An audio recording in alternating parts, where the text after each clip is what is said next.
into the mind of the everyday grind, of the blind and the darkness. What do we find? It's a kind of confinement combined with pain, aligned by mankind and set to drains. What's up? This is Avery Watts, and you're watching Thisis50.com. I like your shirt. Man, thank you, man. This is the new Avery Watts song. It looks good on you. Man, thank you. It shows off the guns. Exactly. Can we get a close up on the guns? Get a close up on the Look at that. man. I don't even, makes me want to keep my jacket on. Hey, man, I'm out here in Beverly Hills, California, man. I had to come out here and meet Avery for myself, man. He's a really dope artist with a very unique style and whatnot. What would you label your style of music? High energy, it's like a rock, hip-hop sort of hybrid. I mean, the cool thing about it is that people that listen to different styles of music, they pull different things out of it. It's got all different aspects in it: rock, hip-hop, symphonic. You know, it's high energy, it's positive, it's in your face. Like, hey, Yeah.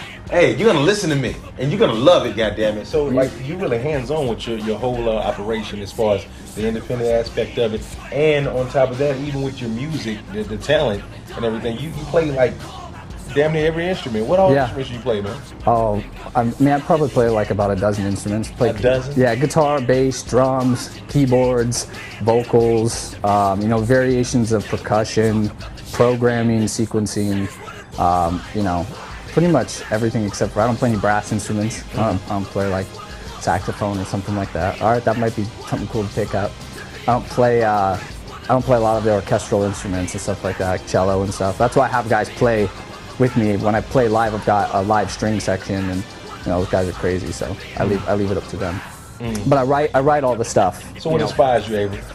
You know, I wanted to make something that was aggressive, that had, you know, it had aggressive content, but didn't have a negative message. You know, I want to say more than what's already been said, and I want to write things that are timeless. You know, so I want to make things where people listen to it and they go, I can still back up that song 20 years from now and say I still believe that. You're really big on legacy, then. That's what it's all about at the end of the day, then, right? Yeah, for real. I mean, for me, it's not. I mean, I've had major label deals. I've had 3 major label deals, you know, where they've offered me big advance money and all of this stuff, but the long story short, I have to sell my soul to be able to get that deal. And for me, it's not about getting money. To me, the money will come. You know what I mean? Like, for me, it's about the impact that the music made.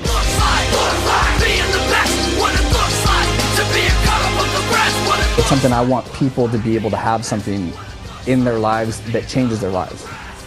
So, I mean, I want to keep doing that. And obviously, I want to be able to play as many shows, go out there, be able to get the live show and the music to as many people as possible. And Move Right Now is the takeover. That's the new EP, man. Yep. You know, what does takeover mean to you? Takeover is the rise of the underdog. You know, it's like people that are fed up with the status quo, people that are fed up with the way that things are.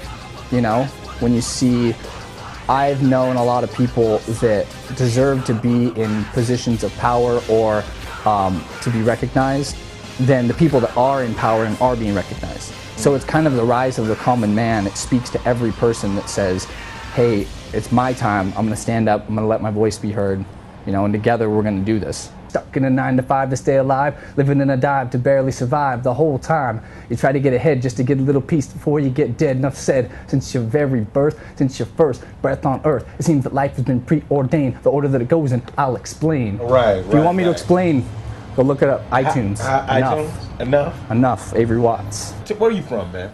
I'm originally from Portland, Oregon.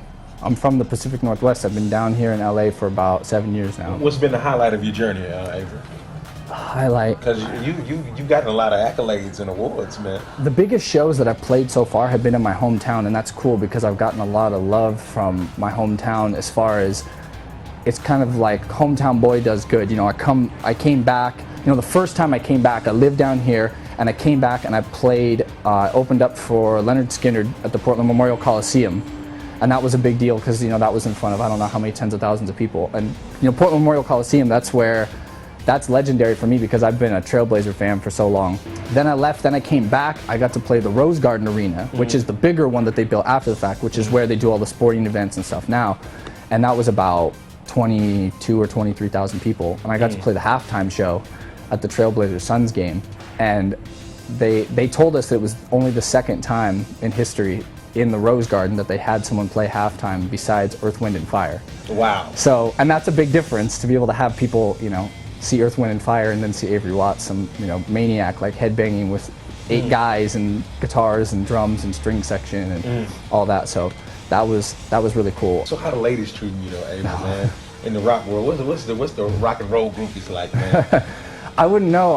Honestly, I'll be honest with you, I stay away from it for right now because I know too many people that get in trouble, they get unfocused, and then they're right on the edge of doing something, and then they let something blow it, you know, like messes it all up. So I don't have time for it right now. No sex, no jacking off, none of that, huh? Oh, well, we don't. Just straight work. I wouldn't go that far, you know what I mean? Oh, okay. Man's got his needs. Yeah, I got you.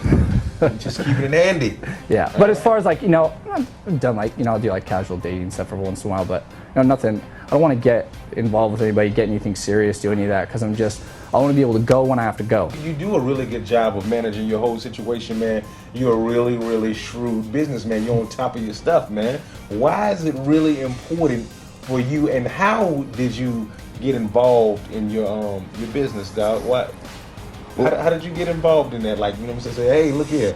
You know, I gotta have my I's dotted and my T's crossed.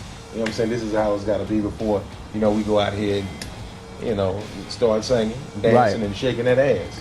Well, the cool thing about, I pride myself on the fact that I've had a slow rise. You know, like I've been in music for 10, 11 years, been in the business, and the cool thing about, I had deals, I had offers on the table when I was really young, and I'm glad I didn't take them, because in retrospect I look and went, man, if I would have done that and I didn't have this in place and didn't have this in place. So the good thing about coming up slow is that I've been able to have a bird's eye view of the industry and see the mistakes people make, see the good things people do. And so I made sure before I went out there and I put myself out that I set up my infrastructure. You know, so I own my own publishing company, I've started my own independent record label. You know, I study the business. The rough thing about entertainment is that you can sign a deal and it can put you back 5 years, it can put you back 10 years, and then you miss windows, you miss opportunities. You know, when you're young and you're 25 or something like that, it's different to do a certain kind of opportunity when you're 35, you know, or when you're 45, and you can't wake up one day and go, oh, I wish I would have had that. I wish I would have owned my own masters, or I wish I would have, you know, done whatever. So I really like to, I study up on that. So, you know, I've got all my stuff registered, all my copyrights, all my trademarks, all my, you know, like I said, my publishing, I know my rights, you know, as an artist, I know the business and that kind of thing. And that's why I've ended up turning down certain deals. It's not because I've got a huge ego or because I want to make some kind of point. It's because there's certain things I won't budge on. Your music is really intense on stage. You're really in your face, you know what I'm saying, high energy and whatnot. Where does that passion come from, man? Since I put myself in the third person, I don't look at me as me. I try and be a little bit more objective, a little bit more, you know, like I'll kick my own ass. You know what I mean? Because I want to make sure that I'm giving the audience everything that they want to see. I tell people, I say, if you come to my show and it's not worth what you paid, I'll give you the money back. Because I'll put in that work and I'll make sure that when they see it, it's something worth seeing. You know. What's up? This is Avery Watts and you're watching Thisis50.com.